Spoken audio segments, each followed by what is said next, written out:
Kita mulai, Ustadz. Baik, monggo Bismillahirrahmanirrahim. Assalamualaikum warahmatullahi wabarakatuh. Waalaikumsalam warahmatullahi wabarakatuh.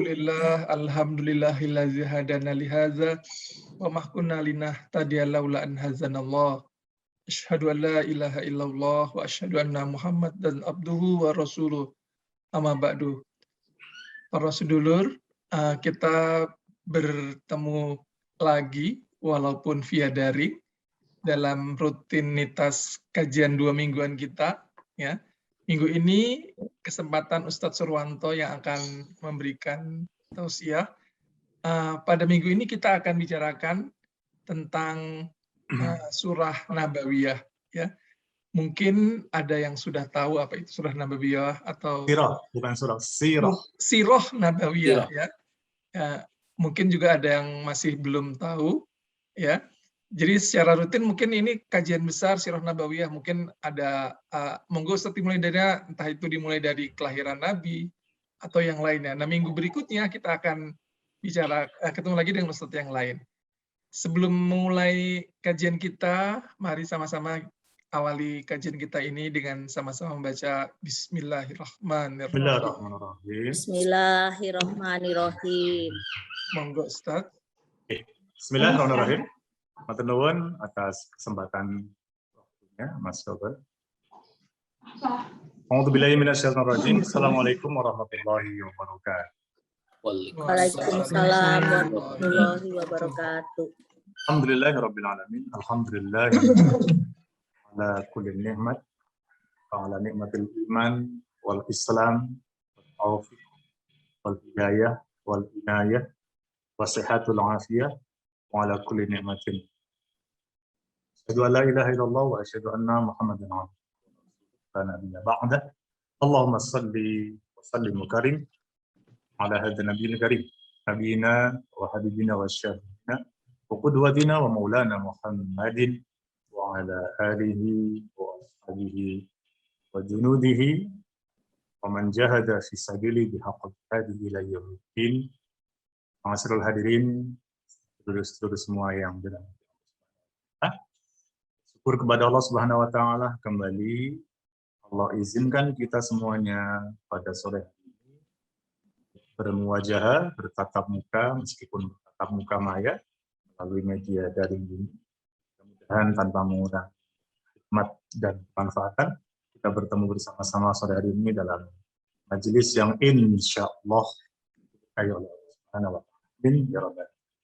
Saudara semua yang dirahmati Allah Subhanahu wa taala, sebagaimana yang disepakati kemarin ketika Mas Lukman kan agenda hari ini bahwa katanya meminta materi kajian Sirah Nabawiyah. Ini kan materi sangat besar, materi sangat luas, yang boleh dibilang ya kalau saya bahas ya, ngaji tiap pekan sekalipun tahun, 2 tahun, 3 tahun nggak selesai. Nggak selesai. Tetapi ala kulihal nggak apa-apa, kita bervariasi dalam majelis kita dengan dan ketika kita menghendaki tema kajian Sirah Nabawiyah, kita coba, walaupun katakanlah kita sebisa waktu yang kita rencanakan, kita niatkan, yang penting waktu yang sudah diniatkan itu adalah bermanfaat untuk keimanan kita. Kemarin sempat saya mengusulkan tema sebelum teman-teman seluruh menyepakati minta kajian sirah. Saya ingin bicara tentang kalau bulan lalu kan disambungkan dengan tema sabar dalam menghadapi musibah, dan tadinya saya ingin menggunjangkan lagi nyambung tema itu, tetapi ketika permintaan untuk bicara sirah, nggak apa-apa. Insyaallah tema apapun dan topik apapun semua adalah sesuatu yang kita ketahui, dan mari kita azamkan yang kuat dalam kita, dalam kita yang mendalam, bahwa ilmu yang kita belajar tentang agama ini mudah-mudahan tidak kemudian sampai di hiasan dan kita, tetapi mari kita selalu mengingatkan kepada Allah, ya Allah, sedikit ilmu yang kami pelajari tentang agama ini, ya Allah, jadikan sebagai modal amal baik kita kepada amal ketaatan kami kepada-Mu. Karena tambahnya ilmu tanpa bertambahnya amal adalah sesuatu yang sangat rugi dan sesuatu yang sebenarnya tidak matching. Orang yang beriman itu ketika bertambah ilmu, maka sesungguhnya bertambah amal dia, bertambah ketaatannya. Maka kita disuruh oleh Allah lewat lisan Nabi yang benar-benar diajarkan doa yang secara tekstual disebutkan betul, boleh minta tambah apa? Rabbi zidni ilman. Ya Allah, tambahkan untuk kami, untukku ilmu.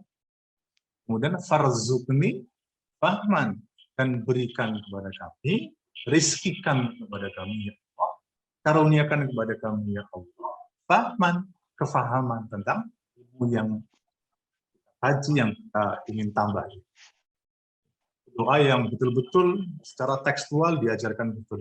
Rabbi zidni ilman, farzukni fahman. Berikan ilmu kepada kami ya Allah, dan berikan kepahaman.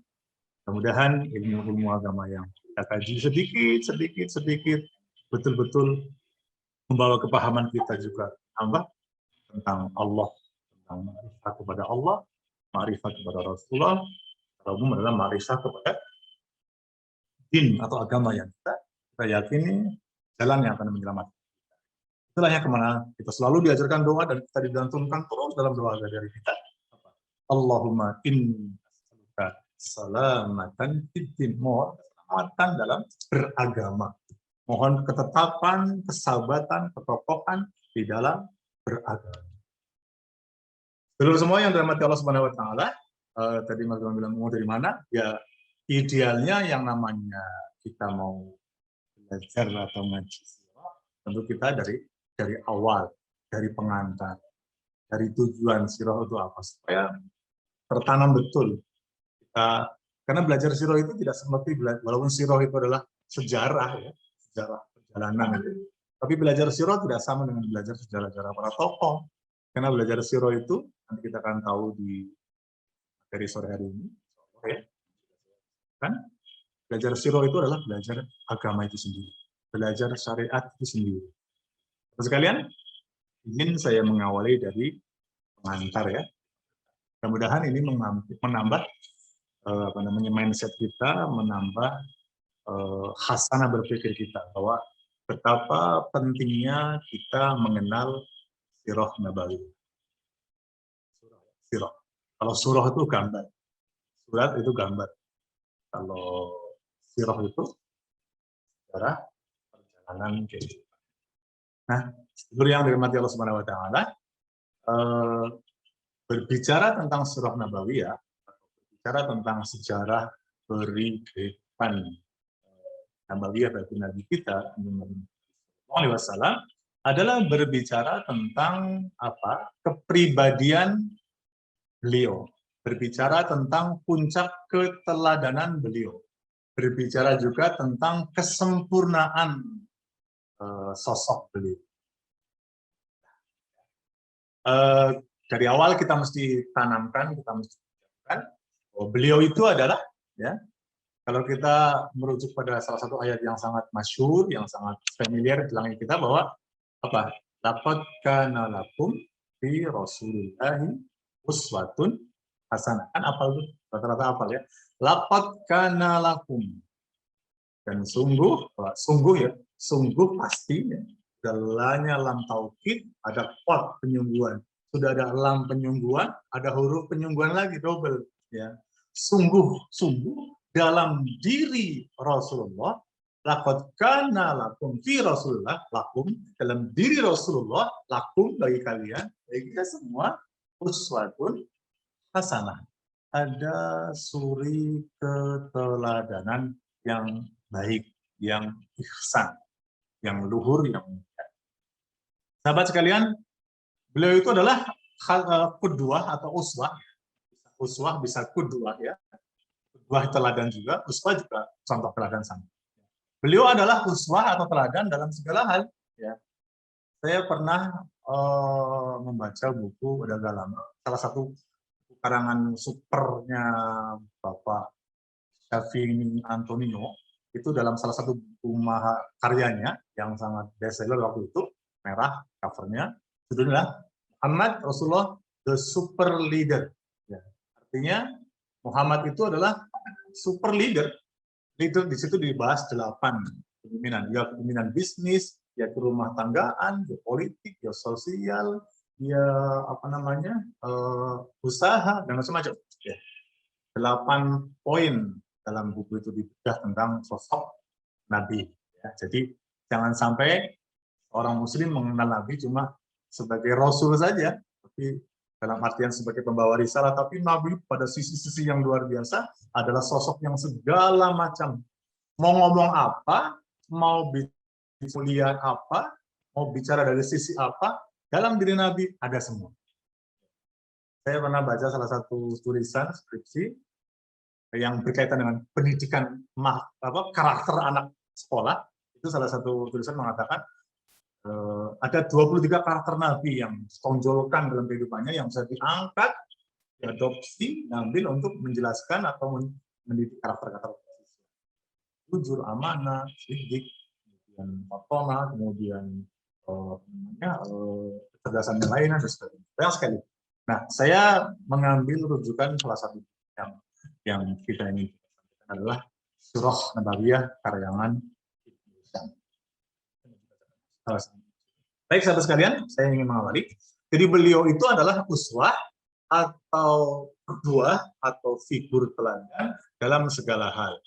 Pertama, beliau itu figur uswah dalam konteks sebagai seorang pemuda yang jujur dan yang bersih dan tidak terkontaminasi oleh kehidupan jahiliyah ketika itu. Teman-teman sekalian, masih ingat nggak ketika Nabi masih muda bergelar apa? Padahal belum jadi Nabi, belum dinobatkan jadi Nabi. Tapi dari remajanya, dari anak-anaknya, tapi kita ambil remajanya deh, remaja pemuda Nabi bergelar apa? Yang boleh? Amin. Al-Amin. Apa itu Al-Amin, Bu? Amanah. Al-Amin. Dipercaya. Amat sangat amanah dipercaya. Padahal beliau belum jadi Nabi. Bahkan ketika musuh-musuhnya saja, orang-orang yang tidak suka kepada Nabi pun ketika mau bepergian safar, menitipkan barangnya di rumah Kanjeng Nabi yang waktu itu masih muda. Al-Amin.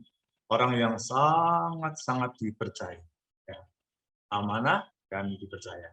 Nah, sahabat sekalian, beliau juga, itu pertama, beliau juga figur atau qudwah seorang pedagang atau bisnismen yang mampu menjalankan aktivitas bisnisnya dengan bersih dan sehat dari semua manipulasi dan kecurangan. Jadi kalau mau belajar bisnis, banyak lah buku-buku bisnis yang mengambil mental atau kepribadian Nabi.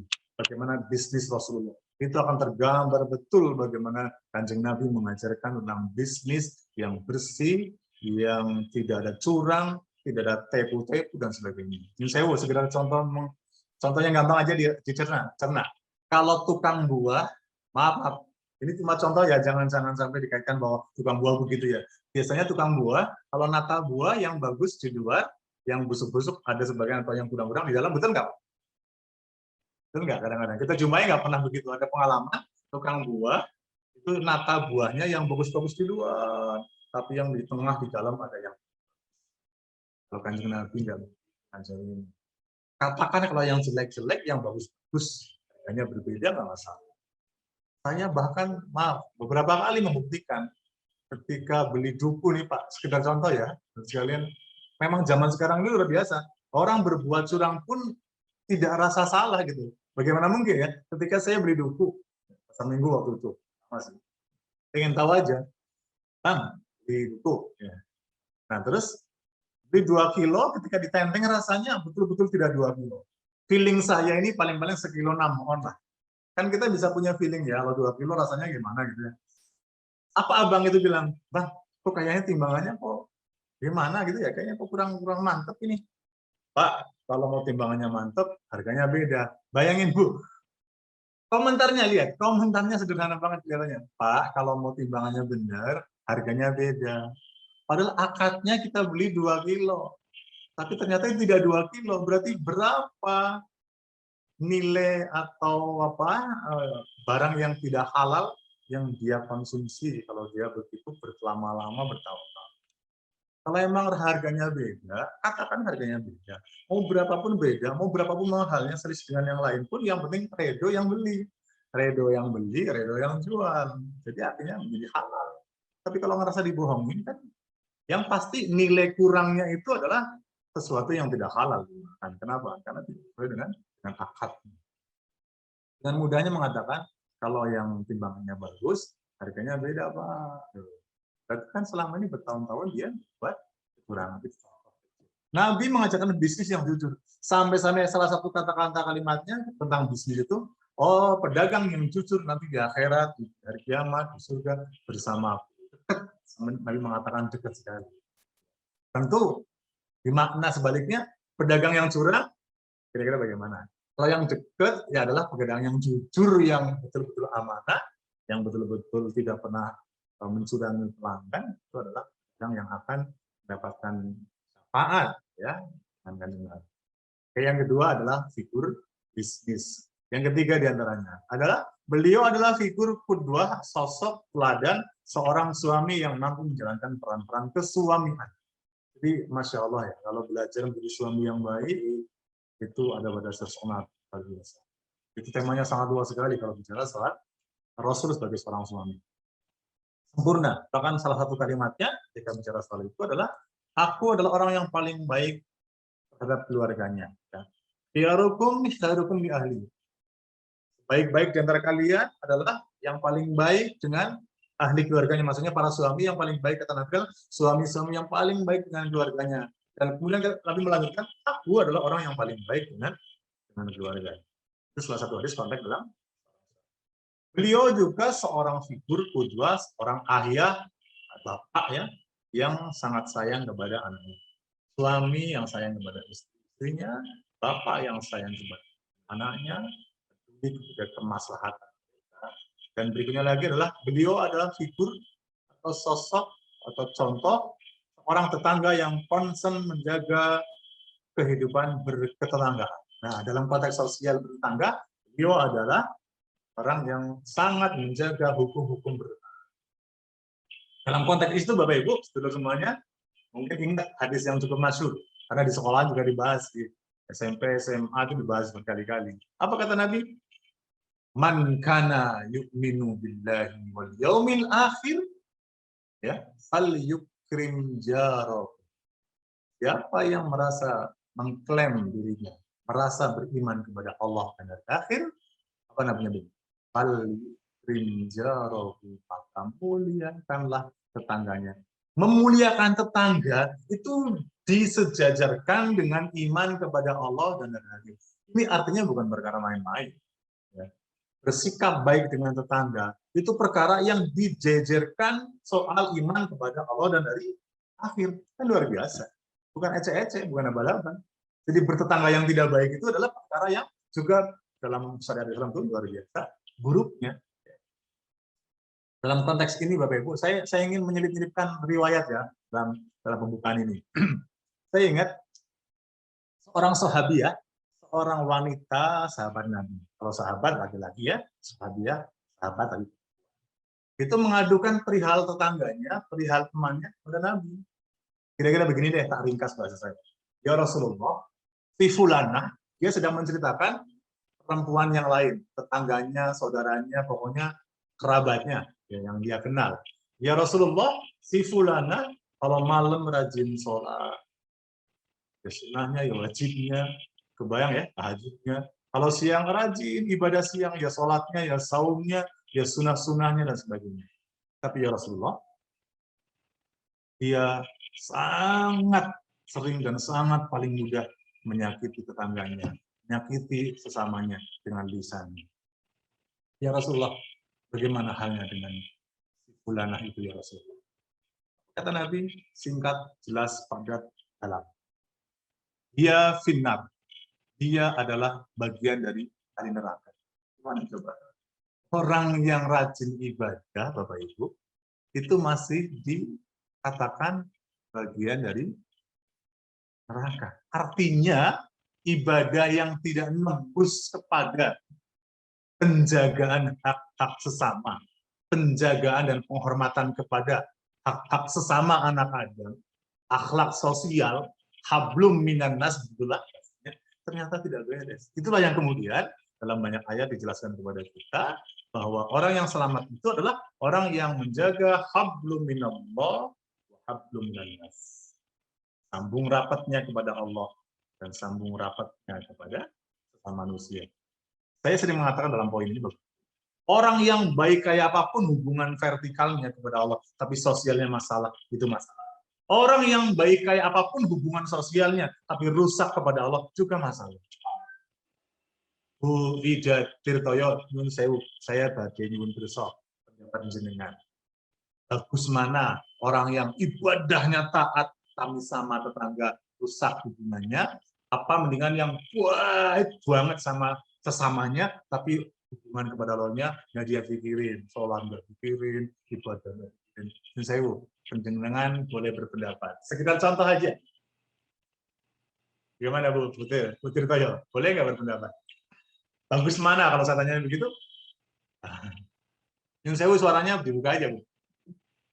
Suaranya. Kalau enggak, boleh disusul. Pak Bujiono, monggo. Mau komen sedikit aja. Enggak, ini sekedar mancing ini aja. Mancing perasaan yang sama gitu. Saya yakin panjenengan sudah tahu lah, tapi nggak apa-apa, namanya juga sedang komunikasi. Gimana, Pak? Putri Toyo monggo, Pak Puji monggo. Tapi suaranya dibuka, unmute, merah-merahnya dibuka itu. Speakernya maksudnya. Ya, Putri Toyo monggo. Mana, Bu? Bagus yang mana? Yang idealnya sih ya Pak, semuanya bagus, nggak bisa memilih kalau kayak gitu. Jadi harus ke tetangga bagus, dengan kepada Allah juga bagus. Harusnya kan yang seperti itu Pak idealnya. Dan itu jawaban yang saya harapkan. Berarti hidup cerdas sekali. Karena saya tidak mengharapkan, oh, bagus yang ini, bagus. Ini kan pertanyaan yang menjebak sebenarnya kan. Karena dua-duanya itu masalah, dua-duanya salah. Iya. Dua-duanya masalah. Jadi kan jadi habluminanas dan habluminallahnya kan juga harus bagus. Jadi ya saya bingung kalau suruh milih tadi. Kalau secara ilmu logika pertanyaan dan pilihan, Ibu nggak lulus, mau suruh milih A atau B, milih C. Berarti dengan nggak lulus matematika gitu kan. Tetapi ini bukan itu ya. Kalau Mbak Citra, setuju nggak? Ya, jawabannya begitu. Ya tidak ada yang bagus. Bagus yang mana? Iya. Itu dua-duanya masalah. Karena dia telah melanggar dan telah mengabaikan satu sisi dari mata uang yang sebelahnya menjadi tidak ada harganya ibaratnya. Nah, tapi banyak toh kejadian di masyarakat bahwa orang yang hubungan kepada Allahnya baik, tapi kepada samanya masalah, banyak nggak? Banyak. Dan sebaliknya ada orang yang, ya Allah saya punya teman, punya kawan, punya tangga, itu baiknya minta ampun. Nggak boleh orang ngeluh dikit dibantu, nggak boleh orang rusuh dikit, pokoknya ada kurang dia bantu. Lomo, gampang sekali bantu. Tapi Ustaz, saya nggak pernah lihat sholat gitu, nggak pernah sholat itu. Gimana tuh? Sementara orang akan mengatakan, itu bagusan yang begitu. Ya, kalau orang menjawabnya bagusan yang begitu, tuh kita baca isi kepalanya udah. Ya, gitu loh. Berarti kebaca kepalanya apa? Oh, berarti dia hanya memahami bahwa hidup ini cuma urusan kebaikan sesama. Oh, tidak. Justru, ya, apa ya? Maksudnya gini. Justru ketika cuma satu sisi kebelangsak, kan? Ya, walaupun sebenarnya kehidupan yang sesungguhnya bukan sekarang, tapi nanti ya, lama dan tak berhenti dan tak bertepi. Tetapi yang 60-70 tahun yang sekarang ini itu penentunya, makanya nggak boleh salah jalan, salah pilih, salah baik. Itu sebenarnya contoh ya bahwa sampai segitunya dalam konteks sosial, Nabi mengatakan orang yang baik ibadahnya kayak gitu masih disalahkan. Ini kan pelajaran pentingnya apa ringkas riwayat tadi? Adalah supaya orang itu nembus dua-duanya, antara kebaikan kepada Allah, nembus juga kebaikan kepada sesama. Karena sesungguhnya Islam memiliki dua dimensi yang sahkan dan baik. Figur yang lain, beliau adalah Rasulullah adalah seorang qudwah atau majikan lah. Qudwah, sosok majikan yang baik dan ramah kepada pembantunya. Ini bisa kita tarik garis kepada sosok manusia-manusia yang punya kewenangan, manusia-manusia yang punya posisi di mana dia menjadi tuan, menjadi majikan, menjadi orang yang punya anak buah, punya pembantu, apapun yang lebih jelas lagi lah. Tapi beliau luar biasa baiknya kepada orang-orang yang membantunya. Hari ini kan kita jumpai, dalam kehidupan sosial kita jumpai orang yang luar biasa dengan anak buahnya itu tidak baik ya. Nah, kalau kita karyawan, dalam konteks sebagai pegawai, kita bisa ada kalimat gini, saya tiba-tiba ingat sebuah kalimat, ciri karyawan yang baik, atau ciri pegawai, atau pemimpin lah, ciri pemimpin yang baik adalah, kalau dia dengan anak bawahnya itu baik, insya Allah dia baik. Tapi kalau dia cuma baik sama atasannya, pasti ada mau. Setuju nggak Bapak Ibu kalimat tadi? Kalau dia cuma baiknya sama yang di atasnya, pasti ada sesuatu. Tapi kalau baiknya kepada orang-orang yang di bawahnya, berarti kan tanda bahwa dia punya moralitas atau personality yang lebih baik. Baik, kita lanjutkan. Karena kita bicara pengantar, mau tidak mau kita harus katakan ini. Beliau adalah figur uswah, contoh, sahabat yang memberikan ketetapan. Dalam konteks sosial berteman, bukan bertangga lagi ya, berteman adalah beliau sosok yang dalam pertemanannya itu luar biasa. Salah satu hal yang ingin saya angkat dalam konteks ini adalah beliau kalau ketemu dengan orang selalu merasa dihargai. Agak susah ya mengambil contoh perilaku yang seperti ini. Bagaimana kita ketika dengan semua orang yang ketemu kita, saya punya salah satu pimpinan di lembaga pendidikan yang dulu saya pernah mengabdi 7 tahun, sekolah Islam, baru meninggal beberapa waktu lalu, sampai kemudian kita para guru, alumni semua yang sudah tersebar di seluruh Indonesia, kita Zoom, kita kumpul untuk doa bersama, semua testimoninya mengatakan, beliau, ya Ibu, namanya Ibu Sukarti, dan Bu Sukarti itu, Bu Cip, mungkin masih ingat nggak? Dekat dengan apa? Mas Arief mungkin dekat dengan Ibu Cip tadi. Bu Cip tadi, ingat? Nah itu satu perguruan. Nah beliau ketika wafat, testimoni dari semua kita, guru-guru, sama adalah orang yang sangat baik. Pokoknya semua mengatakan menyaksikan kebaikan. Salah satu kebaikannya Pak, ketika ketemu dengan beliau, si ibu tokoh pendidikan ini, selalu merasa kita diistimewakan, dihargai. Nah saya berpikir, iya ya, bisa nggak kita menjadi orang yang salah satunya mengikut Kanjeng Nabi, bahwa ketika kita bertemu dengan orang, bersahabat dengan orang lain, orang itu merasa dihargai oleh kita. Itu tuh, yang sederhana, tapi luar biasa. Nggak mudah. Ya. Bisa jadi orang ketika ketemu kita, jangan-jangan kesannya, aduh, ketemu Pak Anu, Mas Anu, Bu Anu, kok rasanya saya benar-benar rasanya nggak enak ya, kok saya kayak rendah, saya kok rasanya kayak nggak dihargai. Nah, Nabi dalam konteks bersosial, berteman, bersahabat, selalu menjadi figur yang menyenangkan orang lain, bahkan mengistimewakan. Sepertinya setiap orang di mata Nabi punya keistimewaan tersendiri di bidang tersendiri, walaupun beda-beda orangnya dan beda-beda kecakapannya. Okay. Kemudian beliau juga seorang khutbah, seorang yang mengemban risalah ilahiyah yang tangguh dan pantang menyerah terhadap tekanan yang menderita. Makanya beliau salah satunya disebut ulul azmi. Ada berapa nabi yang dipandang dan disebut ulul azmi? Ada Nabi Musa, ada Nabi Isa, ada Nabi Ibrahim, ada Nabi Muhammad. Nah, beliau juga figur seorang pemimpin yang dekat dengan rakyat, yang sabar dalam menghadapi berbagai macam tipe rakyat yang dalam konteks yang lebih besar lagi, dia seorang kepala negara, kepala pemerintahan yang dengan rakyatnya luar biasa. Nah, Bapak Ibu, itu beberapa poin sebagai pengawal dan pengantar. Nah, ini Bapak Ibu ya, ini karena itu sekarang secara nggak langsung ini kayak lagi Maulid Nabi yang ngomongin sosok Nabi yang kemudiannya kita ingin serap dan diteladani, jadi inspirasi. Nah, beliau Bapak Ibu sekalian tidak mengherankan. Kenapa? Karena Allah Ta'ala sendiri yang menangani pendidikan Nabi. Nah, dalam konteks ini saya ingin sebutkan satu hadis pendek. Kata Nabi, salah satu hadisnya mengatakan, Adabani Robbi, aku ini yang mendidik itu istialahku. Aku ini yang mendidik, adabani itu yang mendidik, yang mentarbiyah, yang membina, itu Tuhan. Artinya apa? Nabi memang dididik langsung oleh Allah. Karena wajar kalau hasilnya tahu. Ya. Nah, Bapak Ibu yang saya muliakan, ya, beliau sendiri yang mengatakan bahwa adabani Robbi, aku dididik oleh Tuhanku sendiri.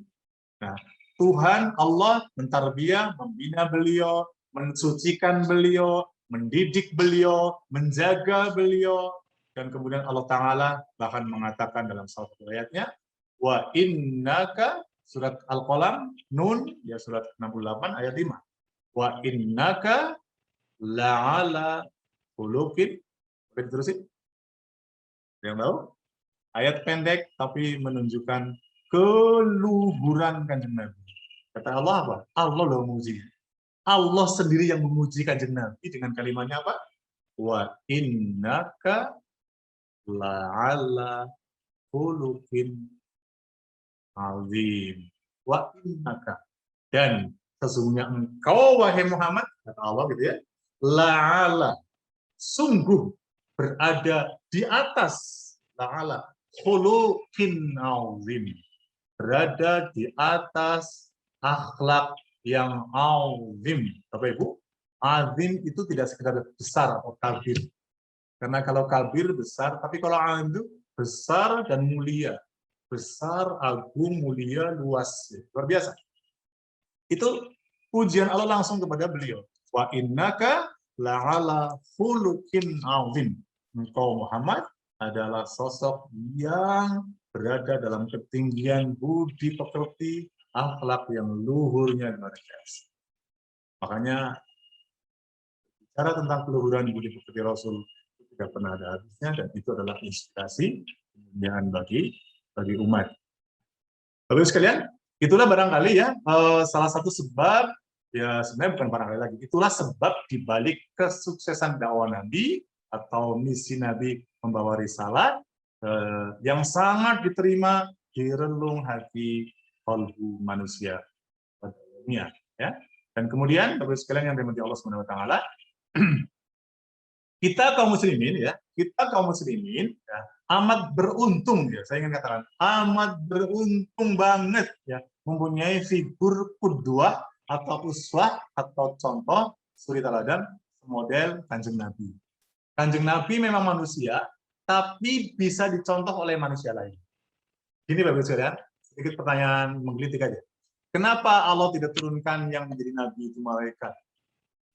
Karena malaikat itu beda jenis dengan manusia, dan malaikat nanti tidak bisa ditiru oleh dimensi manusia. Tapi Allah menciptakan sosok manusia yang agung, yang spesial banget, bernama Muhammad, kekasihnya, yang kemuliaannya bisa ditiru oleh umatnya.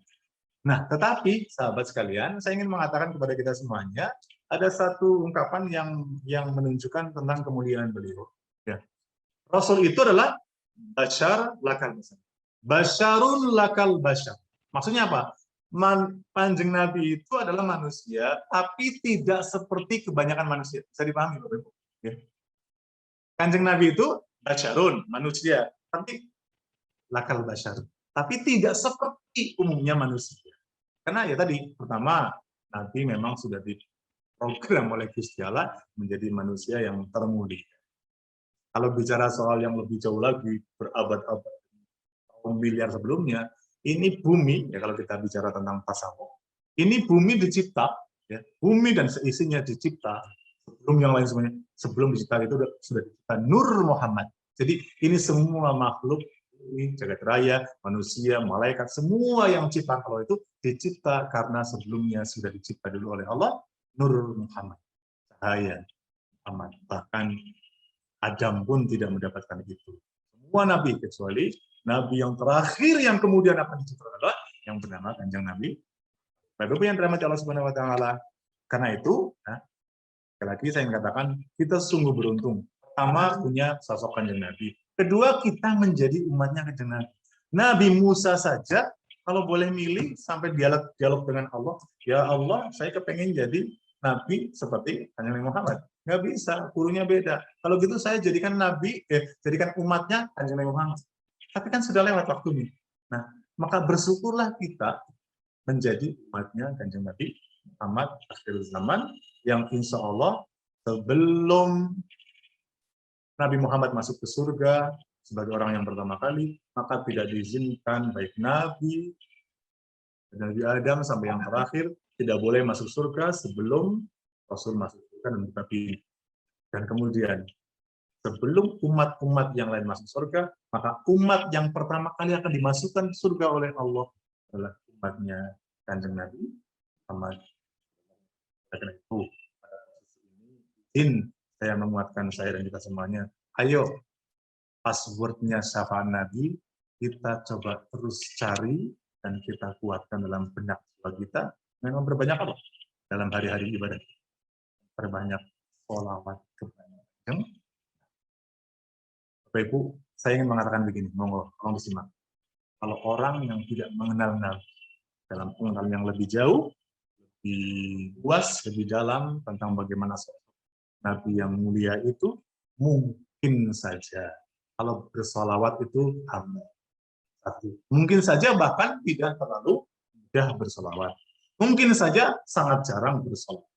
Tetapi saya ingin mengatakan, wallahi, kalau orang yang semakin banyak mengkaji dan mengenali ma'rifatur Rasul, mengenali Kanjeng Nabi dengan kenalan yang lebih mendalam dan jauh, yang kemudian timbul mahabbatur Rasul, cinta kepada Nabi, maka yang namanya bersolawat itu sesuatu yang tidak pernah akan disederhanakan dan diabaikan. Yuk saya ngajak diri saya dan semuanya selalu memperbanyak zikir selawat dalam hari-hari kita. Mau yang diprogram setelah baada sholat, rutin, monggo. Mau yang dalam sela-sela kehidupan yang lain, aktivitas yang lain, monggo. Mau dikhususkan banget, saya mau zikir selawat, sekian, monggo. Tapi minimal kita memperbanyak selawat. Saya tidak mengatakan berapa, perbanyak. Karena kalau saya mengatakan 100 kali, rasa-rasanya sedikit sekali. Apalagi malam Jumat. Itu kalau bisa sholawatnya dibanyakin. Jangan ngitung lagi dia berapa. Bahwa hitungan itu hanya untuk menggambarkan bahwa, oh ya saya sudah melaksanakan sekian, nggak apa-apa. Tapi jangan pelit kepada hitungan. Karena apa? Karena setiap satu sholawat itu semuanya kuatkan renungan kita. Man sholla alaiya. Ini salah satu hadis, kan banyak. Man sholla alaiya. Siapa yang bersolawat kepadaku marrotan, satu kali selawat, maka fa sallallahu alaihi asyra, maka Gusti Allah akan memberikan selawat kepada orang itu sebanyak asyra. Berapa asyra? 10.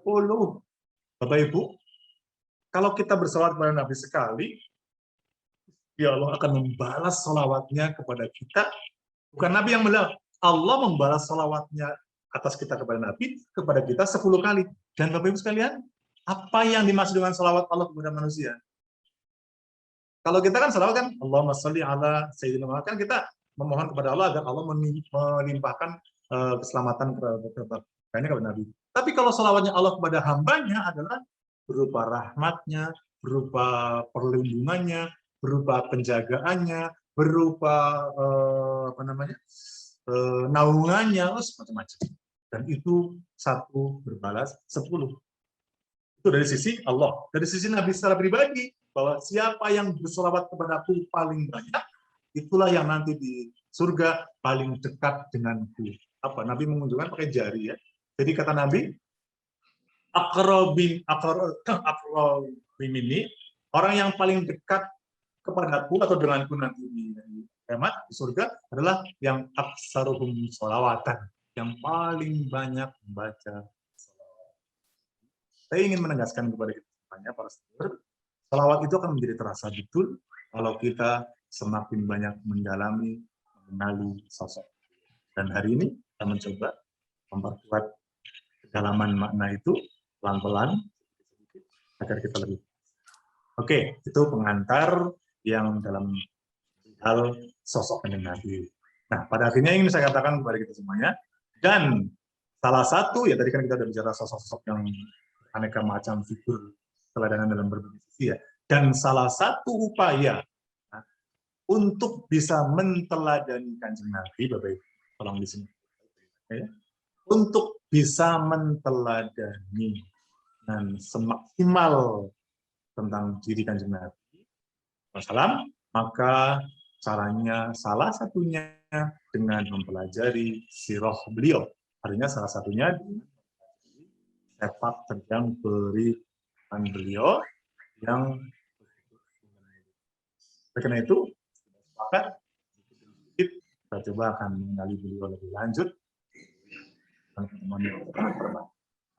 Nah, baik, poin pertama.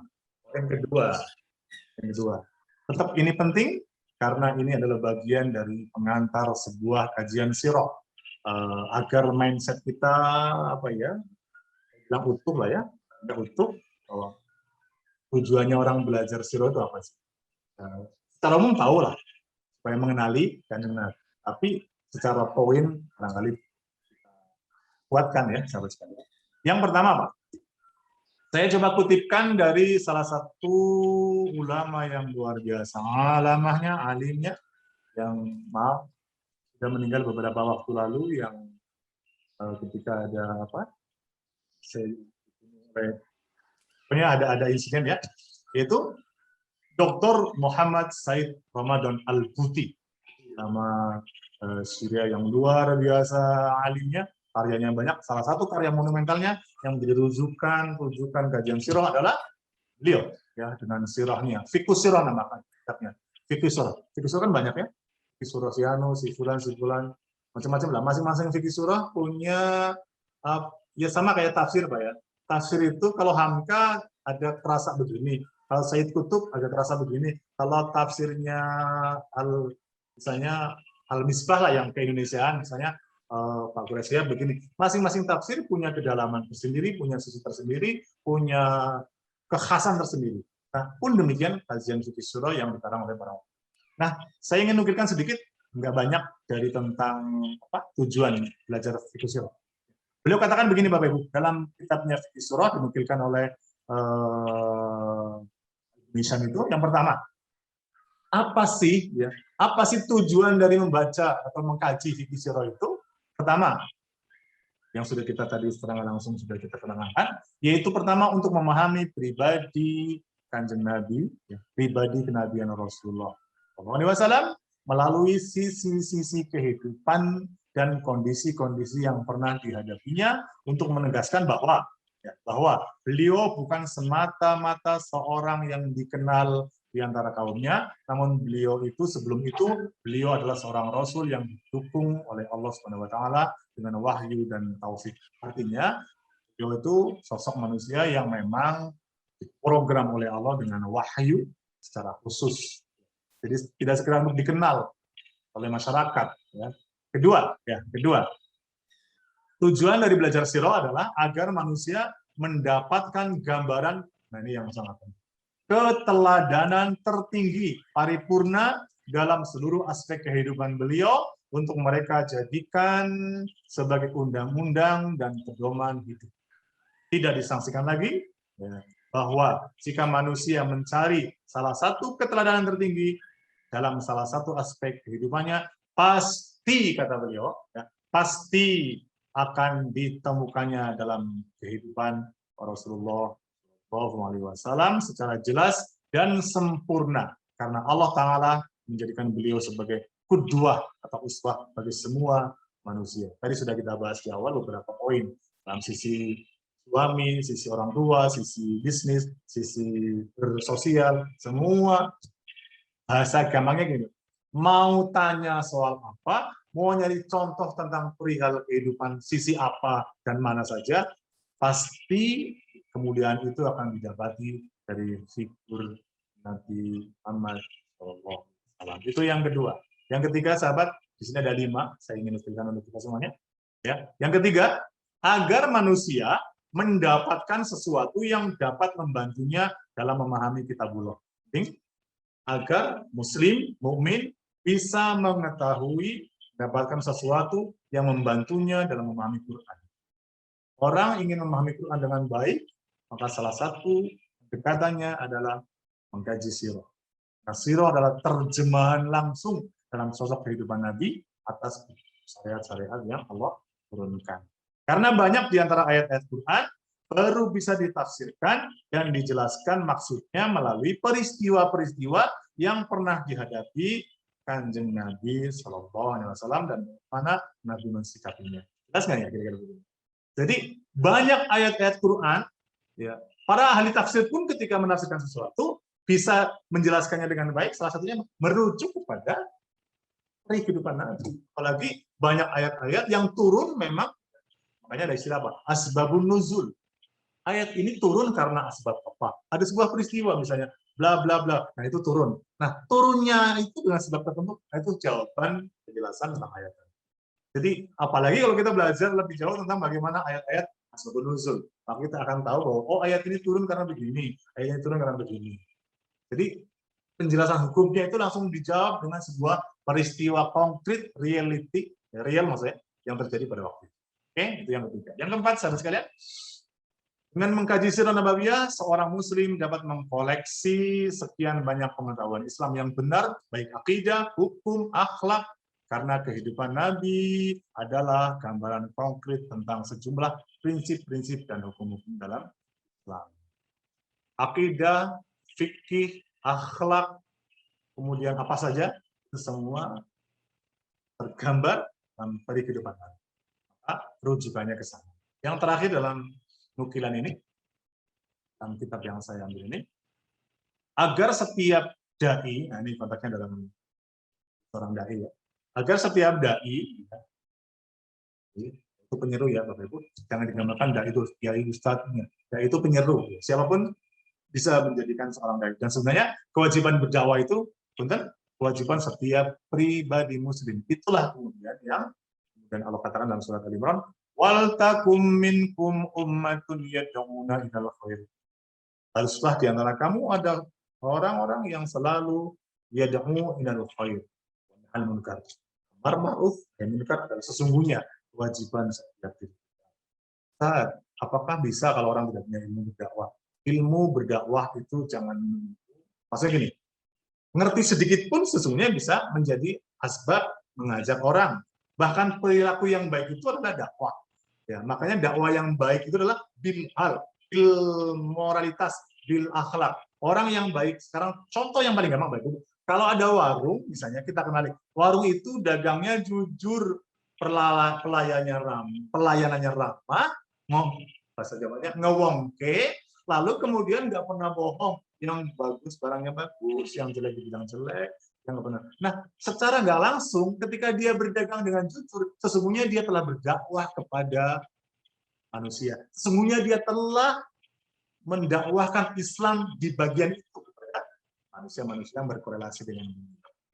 Seorang pimpinan, kalau dia seorang yang baik, amanah, maka dia telah berdakwah lewat kepemimpinannya, yaitu apa? Menjadi pimpinan yang amanah. Seorang yang di bawah, karyawan, kalau dia bekerja dengan baik, amanah, jujur, juga dia sesungguhnya telah berdakwah. Karena betapa banyak orang-orang dulu masuk Islam bukan karena ajarannya, tapi karena akhlak, moralitas yang ada nempel dalam sosok diri. Makanya, punten, sedikit mumpung kepala saya langsung lagi ingat dan melintas. Tapi Bu, ulama zaman generasi ketiga, sahabat, tabiin, ya, generasi ketiga.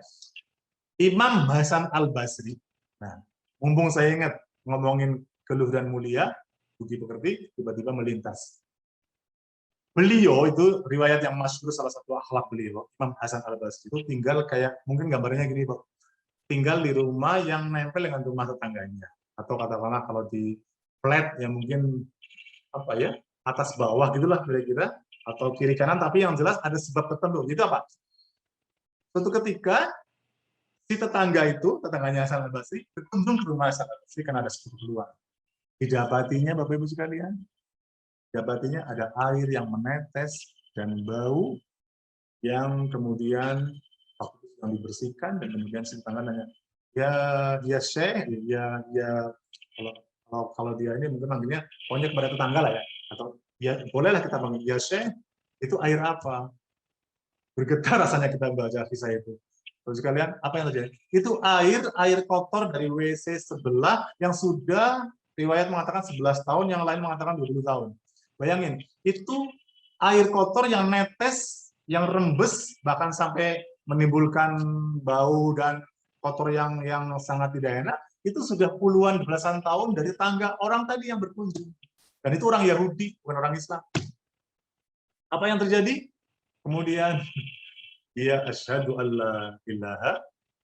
Dia masuk Islam, ada di depan Pak Kiai tadi atau Syekh Hasan Al-Basri. Nah, dakwah dengan akhlak itu lebih mujarab daripada dengan kata-kata. Contoh ya bahwa seperti itu. Nah, itu yang dikatakan. Maka poin tadi agar setiap dai memberi contoh hidup tentang cara-cara pembinaan dan dakwah. Karena Rasulullah SAW adalah seorang dai, ya pemberi nasihat, ya pembina yang baik, yang selalu memberikan cara-cara pembinaan terbaik dalam beberapa tahapan-tahapan dakwah. Itu lebih konteksnya kepada. Itu pengantar sahabat sekalian. Kalau boleh diteruskan sedikit lagi sebelum diskusi, ya. Jadi paling tidak sudah ada di mindset kita ketika kita niat ngaji sirah, seberapa waktu yang kita miliki dan kita rencanakan. Oh iya ya, luar biasa pentingnya kita belajar sirahnya Kanjeng Nabi. Karena akan tergambar luas, dalam, dan ujung-ujungnya menjadi inspirasi agar kita memiliki sikap mahabbah, semakin cinta kepada Nabi. Kalau selama ini kita membaca syahadat asyhadu alla ilaha illallah, itu mungkin nggak terasa. Kalau kita membaca sholawat Allahumma sholli ala sayyidina Muhammad, nggak begitu terasa. Semakin kita mendengar, menyimak, membaca, menghayati, memperhatikan kisah kita Kanjeng Nabi atau sunnah Nabi, saya katakan demi Allah itu akan berbeda. Nah, yang paling gampang memberikan contoh, kalau orang pergi umroh atau haji, ketika misalnya menapakilasi Kanjeng Nabi tentang apa tuh, yang Gua Hiro atau apa, atau di Jabal, macam-macam lah, itu akan semakin terasa gimana rasanya perjuangan Kanjeng Nabi waktu itu. Apalagi Mekah Madinah berapa, Bu? Mekah Madinah berjarak berapa? Jakarta Semarang, kira-kira 400 kilo, 500 kilo. Nah, waktu itu Kanjeng Nabi hijrah dari Mekah ke Madinah, naik apa, Bu? Pak? Naik onta. Jangan dibayangkan naik ontanya kayak sekarang yang jalannya sudah enak. Naik onta ketika itu di gurun, pasir, yang panas terik dan sebagainya. Kita yang naik bis dari Mekah ke Madinah aja berapa? 4-5 jam itu. Ya, memang cepat karena memang full tol ya. Tetapi kebayangkan Nabi itu pakai onta dan dikejar musuh lagi. Nah, sekalian, itu pengantar kita tentang sirah Nabi.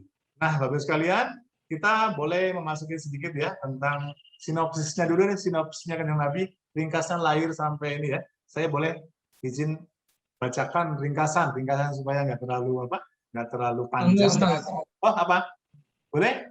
Boleh. Ya, soalnya ini kan tulisan ini kan sudah diringkas banget. Bagaimana silsilah Kanjeng Nabi? Saya mau tanya, siapa yang tahu silsilah Kanjeng Nabi sejauh yang panjenengan tahu deh? Nabi bapaknya siapa, kakek sampai kakeknya aja deh.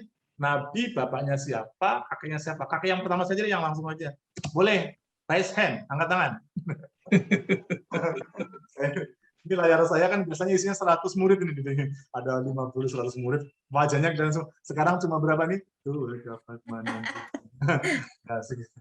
Jadi kelihatan semua wajahnya, kecuali yang sedang menyembunyikan. Kayak Mas Cahyo, Mbak Hana, Mbak Sri, nggak apa-apa. Yang penting, Mas, atau saya mau tanya, panjenengan, tolong sebutkan Kanjeng Nabi bapakipun sinten, lajeng kakekipun sinten. Pol aja sampai kakeknya aja. Setahu saya Abdullah. Bentar, Abdul Muthalib. Gak apa-apa. Monggo sebut mawon, nanti kalau salah kan saya betulin. Ya. Abdul Muthalib toh kakeknya. Abdul Muthalib. Ya, bapaknya sampai kakeknya gitu. Oh, bapaknya. Bapaknya Abdullah. Terus kakeknya? Ya, saya tahu Abdullah. Nah. Terus Abdul Muthalib. Ya, nggak apa-apa, minimal sampai kakeknya. Ini saya mau tak minum ya, mohon izin ya. Ini saya tangan kanan ya, Bu ya. Iya. Kanan. Di situ kelihatannya tangan kiri ya, Mas. Ya, kan kita lihat kanan juga. Oh, kan di sini kita. Yang saya, Bu. Nah, saya pengen tanya, klarifikasi. Kalau saya minum selama ini, itu kelihatan tangan kanan apa tangan kiri? Kanan. Kanan. Alhamdulillah. Saya kalau mengajar selalu gini. Nah, Bapak minum tangan kanan loh ya, dan bismillah. Maksudnya saya ngajarin, kalau minum harus tangan kanan. Cuma kadang-kadang ada video yang kebalik. Abdullah itu bapaknya. Ya. Kakeknya? Abdul Muthalib. Abdul Muthalib. Nah, kalau Abu Thalib siapanya? Kalau Abu Pamannya. Thalib siapanya? Paman. Kakek. Pamannya. Pamannya. Pamannya itu. Baik. Jadi kayak anak sekolahan. Sedikit nggak apa-apa sebelum saya bacakan kisahnya. Kalau Nabi Ismail apanya? Nabi Ismail itu kakek buyut. Kakek panjang sekali. Panjang sekali. Keturunan Iya, namanya panjang. Kan gini. Kotak siwur. ancestor. Kalau bahasa Jawa itu ada gantung simur, ada gedung kosong, ada puis, ada berapa itu? Ada berapa belas tuh ya? Saya sempat. Keturunan dah. Iya. Kalau ini melewati filosofi Jawa, karena sampai Nabi Muhammad sampai ke Nabi Adam itu sekitar 30 generasi. 30 ya. Nah, baik kalau sekalian. Saya bacakan ringkasnya, tapi nggak sampai 30. Kita ambil yang sekian. Karena jalurnya, jadi gini, sekian jalur dari sini, ketemu jalur di sini, dari sini, nah ujungnya ke sana. Tapi sekedar informasi saja. Kita nggak terlalu apa ya? Wajib banget penting. Yang penting kita ngerti lah. Bapak sekalian, Nabi Muhammad itu punya nama Muhammad bin Abdullah bin Abdul Muthalib bin Hashim bin Abdi Manaf bin Qusay bin Kilab bin Murrah bin Ka'ab bin Lu'ay bin Galib bin Fihr bin Malik bin Nador bin Kinana bin Usaimah bin Mudrik bin Ilyas bin Mudor bin Nizar bin Ma'ad bin Adnan. Dan selanjutnya ketemu garis keturunan yang masih panjang ke Nabi Ismail. Itu masih panjang. Ya. Tadi berapa coba? Monggo dihitung. Muhammad bin Abdullah, 1. Kemudian bin Abdul Muthalib. Kakeknya langsung. Buyutnya siapa? Hisham. Hashim. Maaf. Bapaknya Hashim. Buyutnya. Di atasnya buyut apa? Cengkung. Tangganya Abdul Manaf. Abdul Manaf, ya. Kakeknya lagi Abdul Manaf. Kakeknya lagi ke atas adalah Qusay. Kakeknya lagi Kilab. Kakeknya lagi Murrah. Kakeknya lagi Ka'ab. Kakeknya lagi Lu'ay. Kakeknya lagi Galib. Kakeknya lagi Fihr. Kakeknya lagi Malik. Kemudian kakeknya lagi Nador. Kakeknya lagi Kinaya. Kakeknya lagi Uzaimah.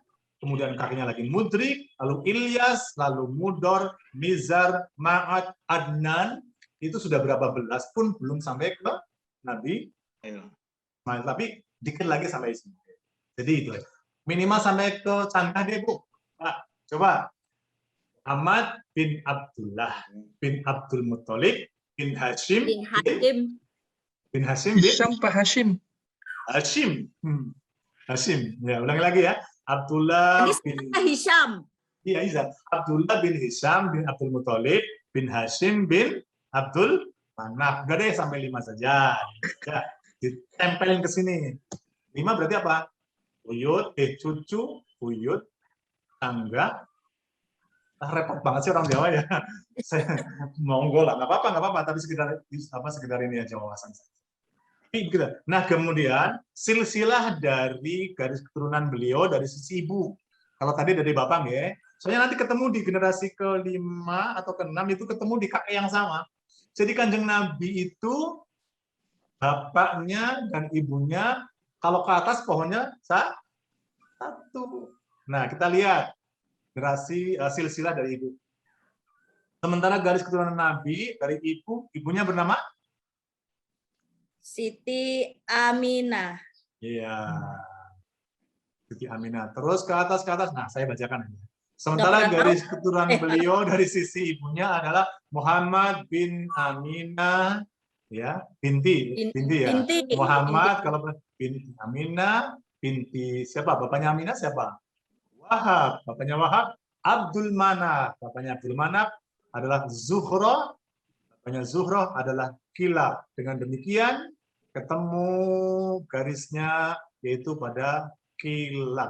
Tadi kan yang atas kan yang kanjeng dari bapaknya kan Abdullah bin Abdul Muthalib bin Hashim bin Abdul Manaf bin Kilab. Kilab itu berapa tuh? Ke-7.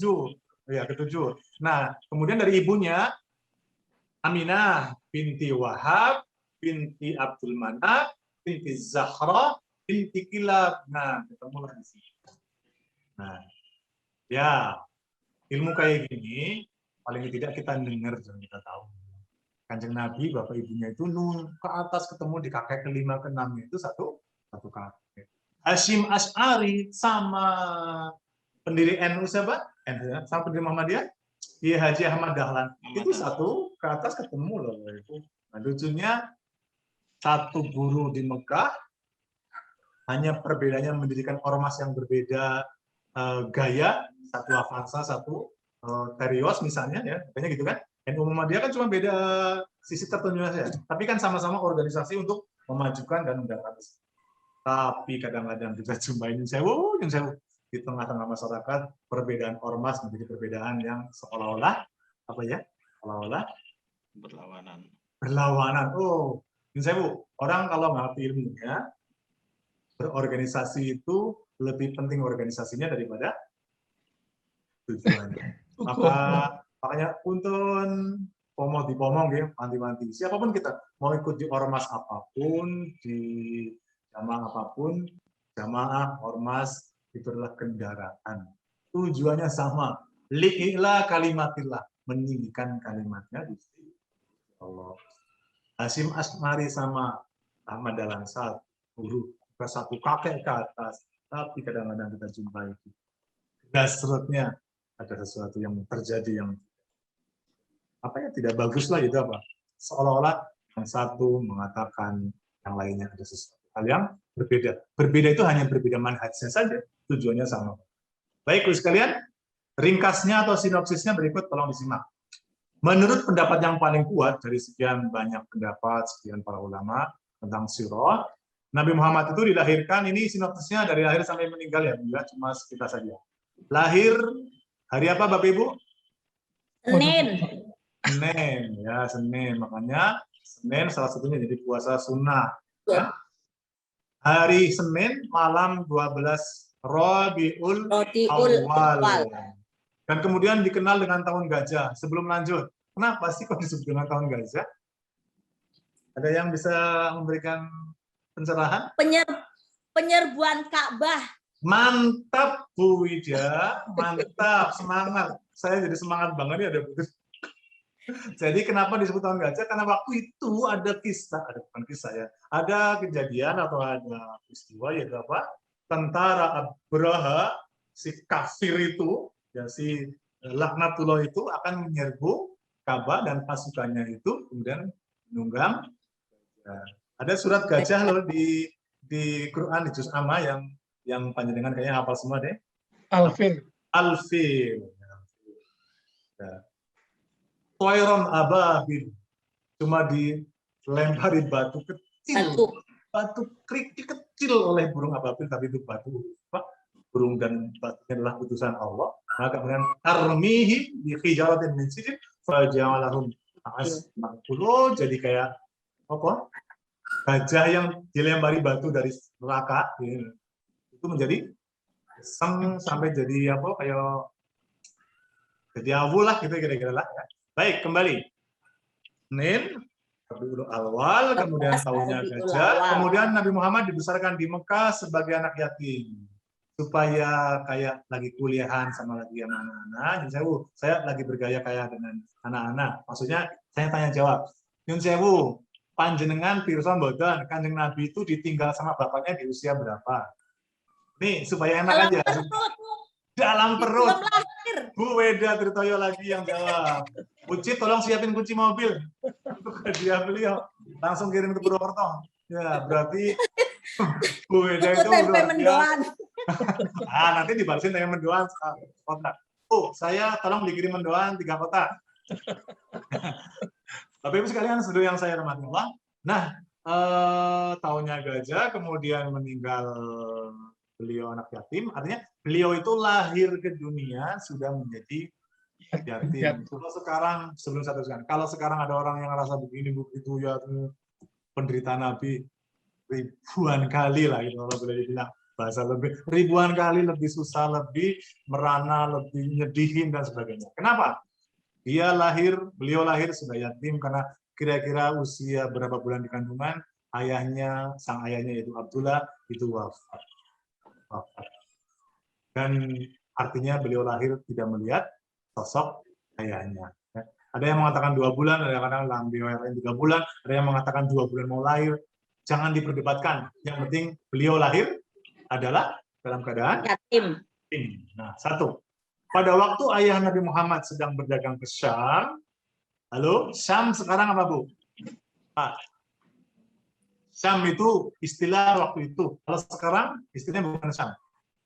Yaman. Syria. Syria. Oh, Syria. Ya, Oh, yes. Syria. Nah, sedang berdagang ke Syam ya, dan singgahlah di Madinah dalam keadaan sakit. Kemudian wafat di rumah pamannya dari Bani Najjar. Saat itu ayahnya tidak meninggalkan apa-apa. Jadi ayahnya itu lagi berdagang ke arah Syam, kemudian di daerah Madinah didapati sakit, dan kemudian beliau wafat. Dan di salah satu riwayat dikatakan beliau wafat tidak meninggalkan apa-apa banyak, tapi hanya meninggalkan 5 ekor unta dan 1 orang hamba sahaya. Dijelaskan. Nah, sekarang untuk sekalian ringkasan. Pada tahun ke-6 lahir yatim, ayahnya meninggal sebelum lahir ya. Pada tahun ke-6 umur kenabian, siapa yang menyusul wafat? Ibunya. Ayo Mas, disusul Mas Gogon, jangan keduluan sama Bu Dia, nanti temen doanya habis nanti. Pak Puji, ayo diserbu, jangan keduluan. Mbak Citra, ayo pondok bambu lagi. Rio, serbu, ayo.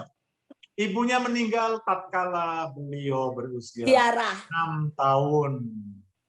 Kalau yang kayak gini sih, insya Allah semuanya, insya Allah paham ya. Tapi hal-hal yang lebih jauh lagi kan kadang-kadang tidak paham.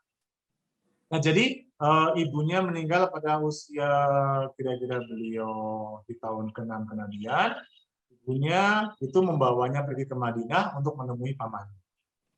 Namun ketika baru sampai di desa namanya Abwa itu desa antara Mekah dan Madinah. Saya tidak jelaskan di sebelah mananya, tapi antara Mekah dan Madinah ada sebuah desa namanya Abwa, dan di desa itulah kemudian sang bunda meninggal. Maka Nabi Muhammad kemudian diasuh oleh Ummu Aiman dalam pengasuhan dan tanggungan kakeknya yang bernama Abdul Muthalib, dan ini berlangsung selama, siapa yang tahu, dengan kakeknya 2 cuma tahun. 2 tahun.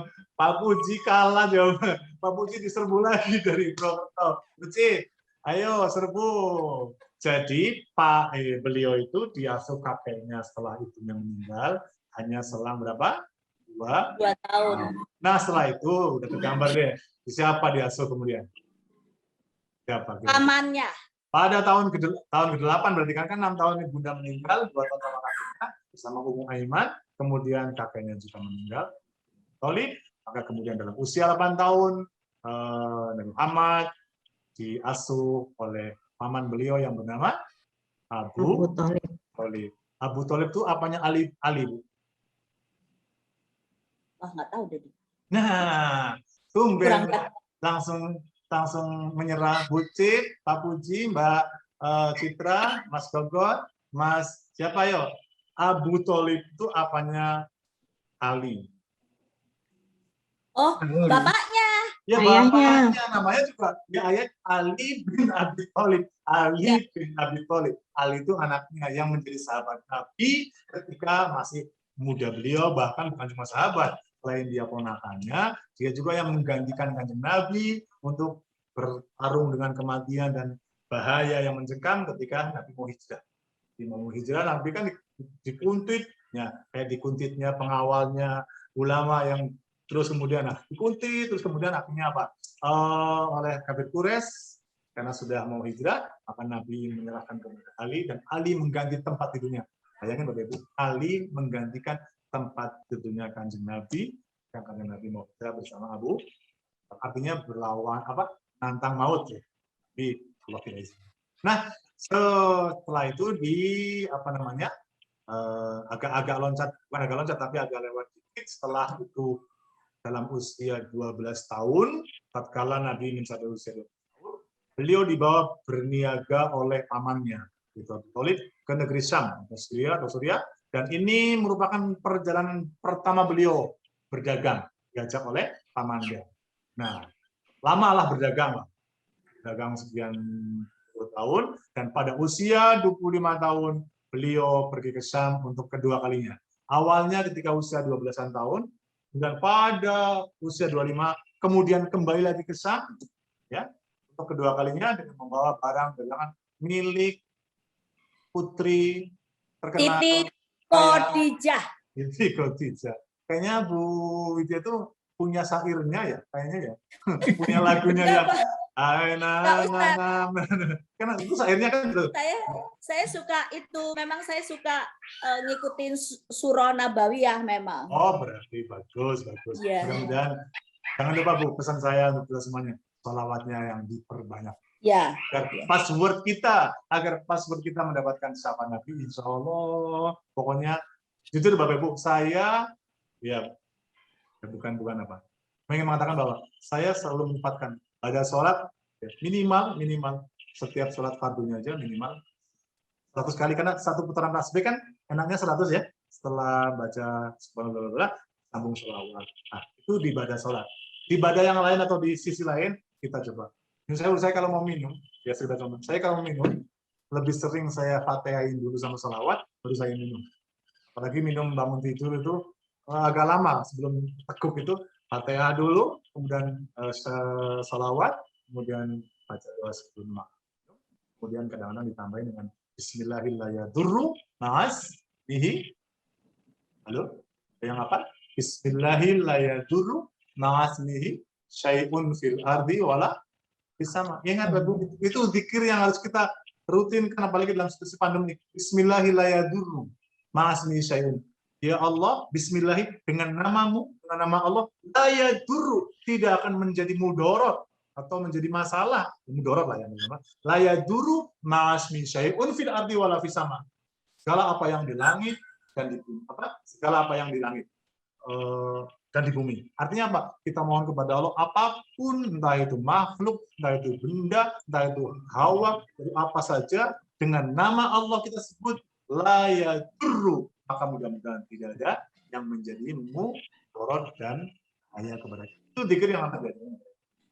Makanya tentu saja biasanya begini harus sering membaca. Dan insya Allah kalau ada sesuatu dalam makanan minuman yang berbahaya, dan izin Allah kalau kita sudah mengatakan pasal dengan Bismillahi la yadurru syai'un fil ardi wala fis sama wa huwas samiul alim, insya Allah tidak akan. Nah, terus sekalian, 5 menit lagi, 5:30. Nanti setelah itu kita diskusi sebentar. Nah, sedikit lagi, setibanya di Mekah, ya, dari perjalanan dagang tersebut, Nabi Muhammad, sebentar. Khadijah itu bapaknya nama siapa? Nggak, kita ambil sedikit aja, bapaknya saja. Khadijah itu bintinya siapa? Bapaknya Khadijah itu siapa? Wah, nggak tahu deh. Oh, udah. Ya sudah, berarti tahu apa tempe mendoanya bergerak. Ya. Binti Khuwailid. Khuwailid itu bapaknya minimal mertuanya Nabi lah, kita tahu kan. Ya, Binti Khuwailid. Ya. Kemudian setibanya di Mekah dari perjalanan dagang tersebut, Nabi Muhammad menikah dengan Khadijah binti Khuwailid, yaitu 2 bulan sesudah kedatangannya. Itu Nabi pindah ke rumah Khadijah. Dari pernikahan Khadijah dengan Khadijah itu 3 orang putra dihasilkan. Siapa? Qasim, maka disebut Nabi sering disebut Abul Qasim, bapaknya Qasim, Abul Qasim, kemudian Abdullah dan Thayyib, yang semuanya meninggal di waktu masih. Semuanya meninggal di waktu kecil, Bapak Ibu. Ketika Qasim meninggal, Nabi sedih, Nabi menangis, dan ketika ditanya, ya Rasulullah menangis, ya, nangis itu apa? Nangis itu fitrah ya. Nangis itu bukan, yang dibolehkan nangis adalah nangis fitrah. Yang nggak boleh nangis menggerung-gerung dan meratap. Kesedihan itu adalah fitrah manusia, sebagaimana juga kebahagiaan atau senyum juga fitrah manusia. Tetapi yang tidak boleh adalah melampaui. Makanya jangan salahkan kalau orang menangis. Bahkan kadang-kadang orang bahagia pun harus menangis karena itulah efek dari fitrah. Nah, apa namanya? Mungkin ringkasannya itu dulu aja. Ya. banjir besar terjadi dan menggoyahkan bangunan Ka'bah beberapa tahun kemudian sebelum nubuah, dan Nabi Muhammad juga ikut aktif dalam perbaikan Ka'bah. Dan pada tahun ke-40, nah tadi kan 25 nikah dengan Khadijah, bla bla bla bla. Terus berjalan, dan pada tahun ke-40 kemudian baru Nabi dinobatkan sebagai Nabi dan Rasul dengan melalui peristiwa yang sebelumnya bertahanus di gua. Tahanus itu berkontemplasi ya, menyendiri gitu. Karena Rasulullah itu sebelum jadi Nabi juga sudah sosok figur yang memikirkan umat, memikirkan masyarakat atau bangsanya, ya. Tapi belum jadi Nabi. Nah kemudian tahun ke-40 Allah kan wahyu pertama di Gua Hiro. Bayangin, ketika masih mondar-mandir di Gua Hiro ke rumah, bayang nggak Bu, bagaimana yang sudah pergi umroh dan sudah mencoba berjalan ke bukit apa namanya, ke Gua apa? Gua Hiro, apa? Bukan. Gua Sur ya? Gua apa Bu yang buat tahadus Nabi? Buat Nabi itu berkontemplasi atau bertapa, jangan dibilang bertapa nanti kesannya jadi negatif. Gua Hiro. Gua Hiro. Itu perjalanannya kan panjang, kan waktu itu saya naik, ya waktu saya naik itu lama sekali, bisa sejam lebih dalam kondisi jalannya sudah mulai ada di semen. Nah, bayangin zaman itu kira-kira letihnya kayak apa? Khadijah mengantarkan makanan, mondar-mandir ke atas gua untuk sang suami. Nah, sampai di sini dulu ya, Bapak Ibu. Sampai Nabi diangkat. Mbak, ntar aku lagi kajian. Nah, sudah jam 5:30, sudah agak lama. Yang terpenting tadi saya mengawali dengan apa namanya, dengan sosok supernya Nabi dari berbagai sisi. Dan tadi juga akan tujuan kita belajar sirah itu. Kan intinya bagi sekalian, belajar sirah itu dalam konteks dimensi syariat adalah belajar syariat itu sendiri, belajar agama itu sendiri. Kenapa? Karena agama itu ada di situ. Nah, Quran yang panjang lebar itu, yang sekian juz dan sekian ayat itu diterjemahkan dengan hadis-hadis Nabi, dan hadis Nabi itu ada yang sumbernya dari perbuatan Nabi. Ya ini sedikit aja. Hadis Nabi itu kan ada hadis fi'liyah, hadis itu ada 3 secara umum ya. Ada hadis takririyah, ada fi'liyah, ada qauliyah. Hadis qauliyah itu kalau Nabi mengatakan apa, itu menjadi hukum untuk umat Islam. Apa yang diomongin Nabi jadi hukum, itu namanya hadis qauliyah. Ada lagi hadis takririyah, apa yang didiamkan oleh Nabi dan Nabi mengizinkan, membolehkan, jadi hukum berhukum, itu namanya takrir. Ada lagi apa yang dikerjakan Nabi, ya misalnya ya Nabi kalau mandi bagaimana, ke toilet bagaimana, masuk kamar mandi, itu kan sesuatu yang dikerjakan, dan saksinya adalah Aisyah misalnya. Aisyah meriwayatkan bla bla bla, itu namanya hadis fi'liyah, hadis yang dikerjakan langsung dalam Quran. Semuanya menjadi sumber hukum, ya. Baik yang dikatakan, yang didiamkan, diizinkan, apalagi yang diperbuatkan. Contoh minum tangan kanan itu adalah hadis apa? Hadis apa? Buatan atau kata-kata? Perbuatan. Nabi kalau masuk ke kamar mandi mendahulukan kaki kiri, kemudian berdoa bla bla bla bla. Berarti apa?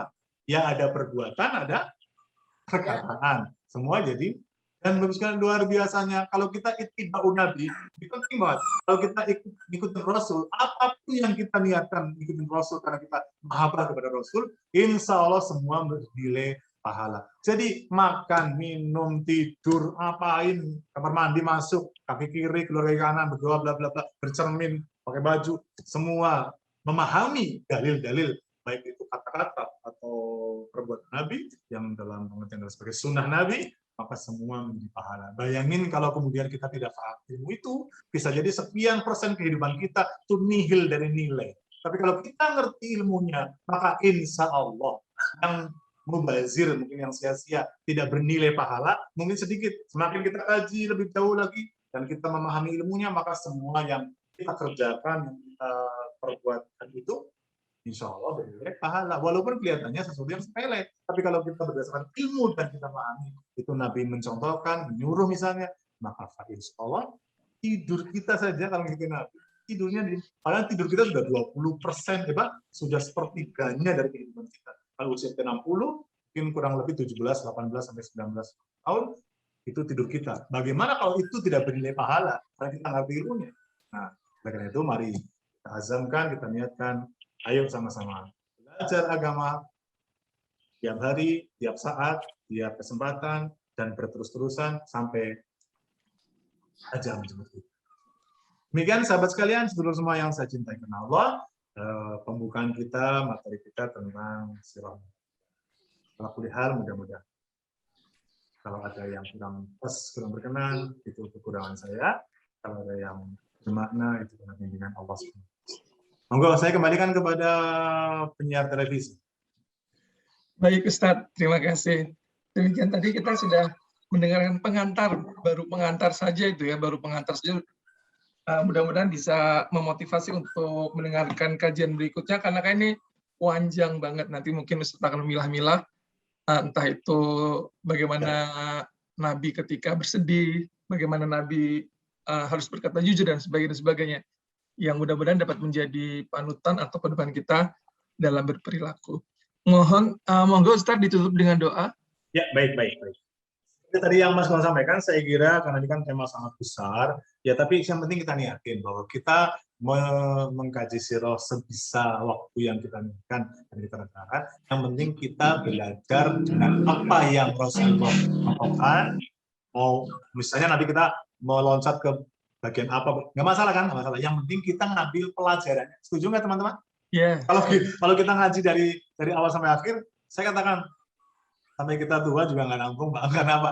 Semua sisi kehidupan Nabi itu adalah ilmu, dan itu adalah syariat itu sendiri. Karena itu nanti misalnya kita sepakat atau saya ingin menampilkan sosok Nabi ketika misalnya mendapati sesuatu apa, peristiwa atau apa, dan kita akan ambil pelajarannya atau kita ambil spirit-spiritnya.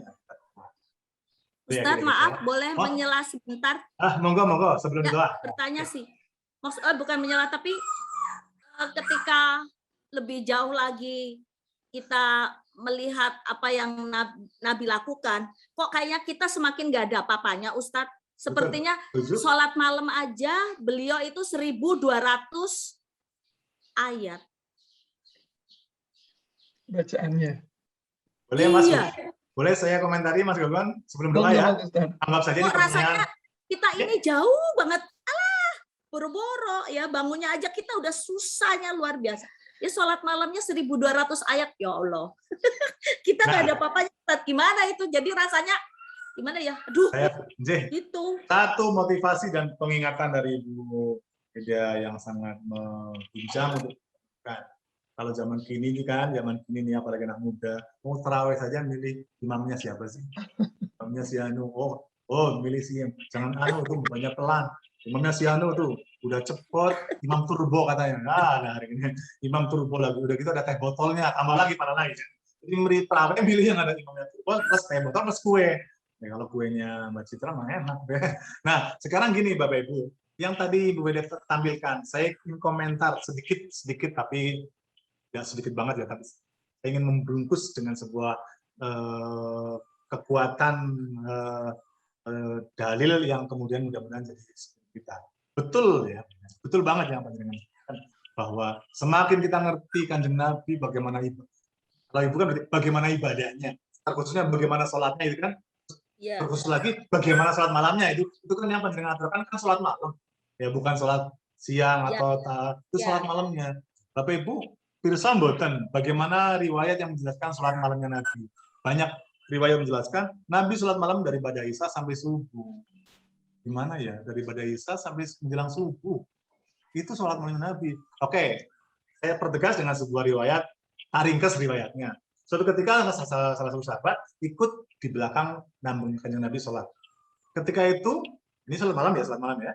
Ketika itu sahabat bercerita, saya bergumam dalam hati, saya kira Nabi ketika itu membaca surat Al-Baqarah. Dia berpikir dalam riwayat saya ringkas, dia berpikir bahwa setelah ayat 100 Nabi akan ruku. Ternyata Nabi ngelanjutin sampai selesai Al-Baqarah. Si sahabat cerita lagi, saya berpikir bahwa Kanjeng Nabi akan selesai dan ruku pada pertama setelah Al-Baqarah selesai. Ternyata Kanjeng Nabi melanjutkan surat Ali Imran. Iya, surat panjang lagi. Sama. Kami berpikir bahwa Nabi akan rukuk ketika selesai ternyata Nabi membaca surat An-Nisa. Bapak Ibu, di situ aja saya ingin katakan, kalau rakaatnya Nabi itu Al-Baqarah, Al-Imran, An-Nisa, itu berapa juz? Itu 6 juz loh Bapak Ibu. Itu rakaatnya Nabi. Rakaatnya Nabi itu walaupun mungkin tidak tiap malam begitu, tapi itu salah satu riwayat yang mengetengahkan bahwa bagaimana Nabi itu sampai kayak gitu salat malamnya. Nah, iya, kayaknya kita ini kita cuma Allahu Akbar, sabihis, kata makmumnya, ya sabihis panjang. Sabihis dibilang panjang. Bayangin, sabihis yang cuma berapa detik menit selesai dibilang panjang, itu kan anak muda sekarang. Kalau keluarga besar ini mah senangnya 1 juz 1 malam, betul gitu. Nah sekarang gini, Kanjeng Nabi sebenarnya kayak gitu. Nah sekarang saya loncat kepada riwayat Aisyah, ketika beliau mengatakan, ya Rasulullah, engkau orang yang sudah dijamin oleh Allah surga, dijamin dosanya, kan Nabi kan maksum ya. Nabi kan maksum itu terjaga dari dosa. Kalau kita mesum, banyak dosa gitu kan. Nah, Nabi yang maksum saja sholatnya malamnya kayak gitu sampai diriwayatkan kakinya bengkak. Ya, kalau kita bengkak kena asam urat, gitu. Nah, Nabi sampai bengkak-bengkak karena sholat malamnya begitu panjang rakaatnya. Ayat tadi riwayat tentang Al-Baqarah dan An-Nisa. Nah, apa jawaban Nabi? Menohok jiwa gitu. Ketika dikatakan seperti Aisyah mengatakan, engkau sudah dijamin Allah masuk surga, kasihnya, tapi engkau ibadahnya kayak gitu ya baginda ya Rasulullah. Suamiku lah kata. Jawabannya singkat, ya Aisyah. Bersyukur. Nah, apa jawabannya tadi?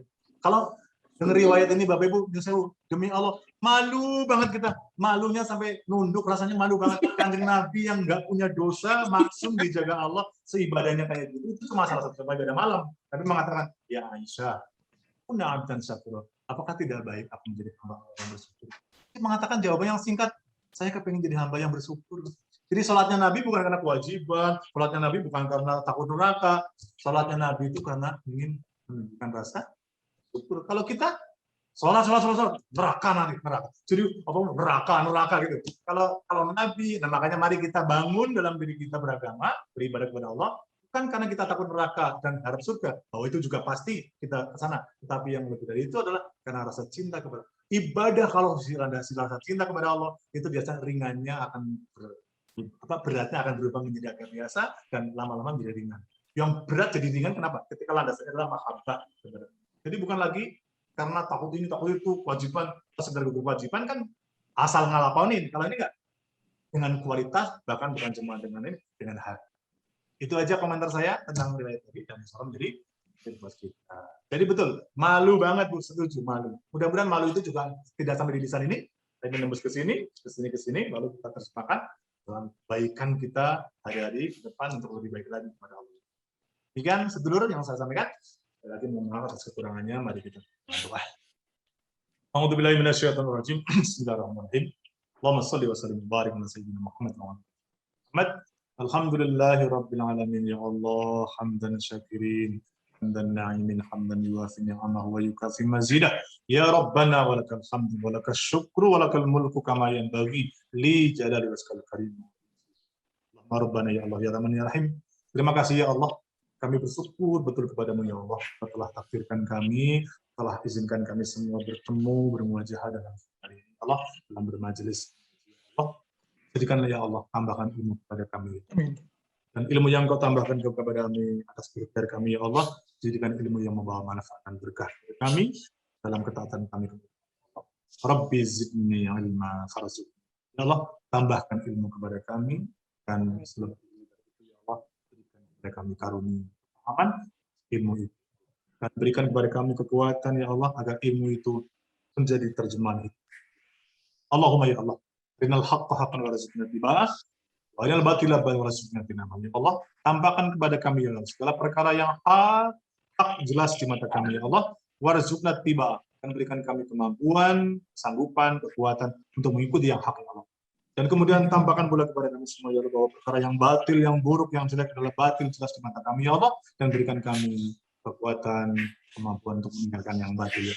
Rabbana ighfir lana wa liwalidina warhamna wa يعني صغيرة ربنا أتنا في الدنيا حسنة وفي الآخرة حسنة ربنا أتنا في الدنيا حسنة وفي الآخرة حسنة عذاب النار سبحان ربك رب العزة عما يصفون وسلام على المرسلين والحمد لله رب العالمين.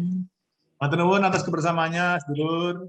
Terima kasih Ustaz. Sama-sama. Kita ketemu lagi Mudah-mudahan. 2 bulan Insya Allah. berikutnya. Insya Allah.